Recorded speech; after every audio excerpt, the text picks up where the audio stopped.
All right, there's a man named Johnny Miller, and he has a body of work entitled Unequal Scenes, where he captures the distinct physical barriers between that of wealth and that of poverty. He is able to expose the visible lines that separate our disparate economic stations. And although these images are shocking and even gut-wrenching, knowing that they exist all around you, it is the hidden barriers intertwined within our social fabric that are even more so, because they do not just exist around you, they are constantly affecting you. And where we see these hidden barriers most is in one of America's most prized institutions, that of education. My name's Mary Almy, and my project, Learning Without Limits, addresses the factors that students of low income face when trying to complete higher education. It's common knowledge that going to college leads to attaining a degree, leads to higher paying jobs, leads to increased financial security. And it is this financial security that you then pass on to your children. But imagine starting with nothing, unable to afford even the most basic life necessities. Because of this, your chances of even beginning a college experience drastically decrease.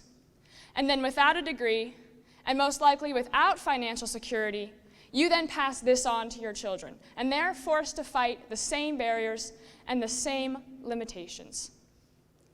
And this creates a devastatingly cyclical trend of generational poverty, where you and the generations that follow you remain in the same spot.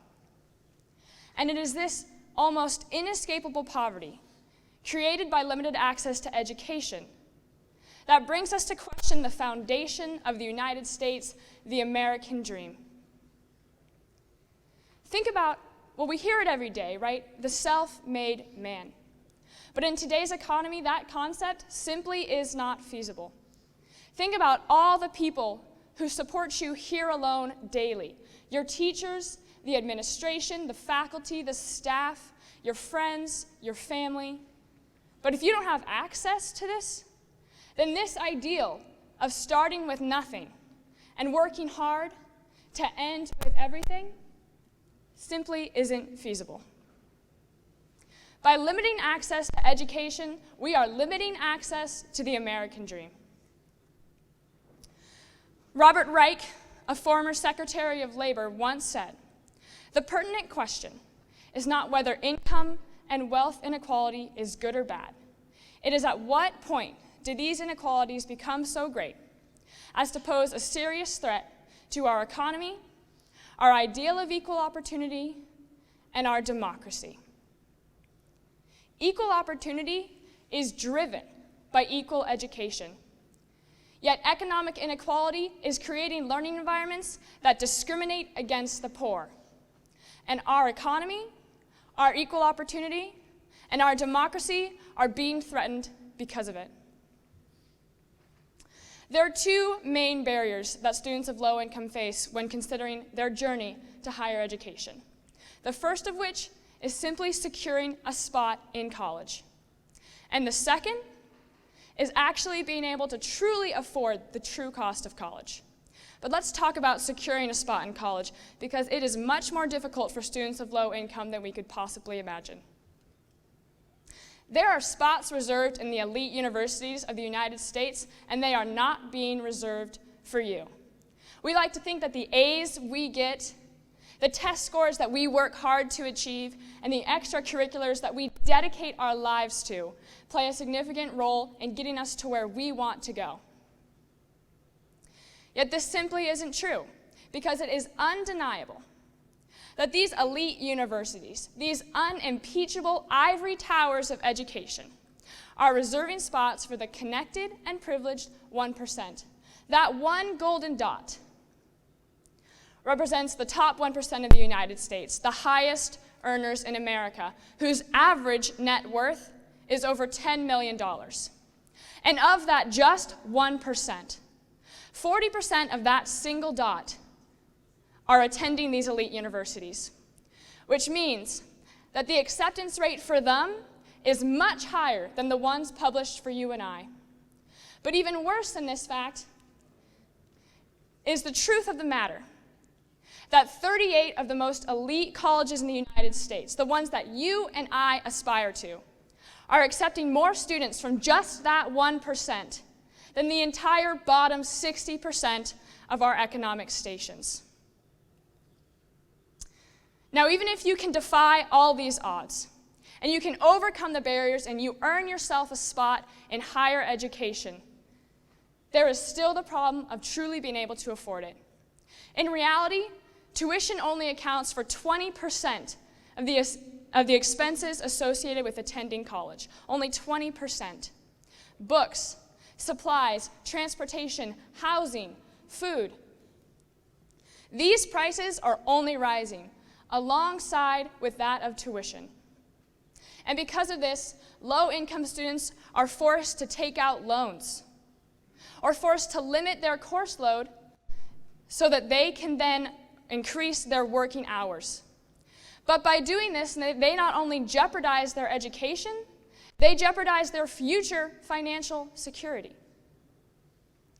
And so with this, by limiting the access of education to them, they can then not achieve what they need to advance their future financial status. Now, I hope you can hear the passion in my voice when I talk about this question. Because it is in this graph now, after 2 years of working on this project, it is this graph that represents the biggest finding that I have researched, which is the fact that financial aid, what you may think is the solution to this problem of low-income students, is simply not working.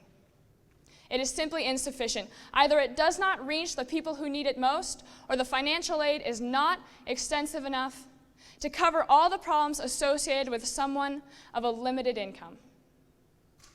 These 298 individually inputted, might I add, data points show a college's graduation rate in comparison to the Pell Grant, the percent of students at that college receiving the Pell Grant. Now, a Pell Grant is a sum of money awarded to those who display exceptional financial need. And it is your federal government's main way of increasing access to low-income students to higher education. Yet through this, we see that the Pell Grant is not working. We can see that 50% of these colleges' graduation rates are dictated by the percent of students at that school receiving the Pell Grant, 50%. The higher number of students receiving the Pell Grant, the lower that college's graduation rate will be.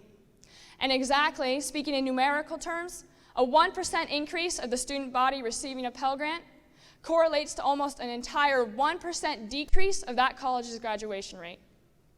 So we can see that low-income students who are receiving money to go to get a higher education are dropping out at a faster rate than their more fortunate counterpoints.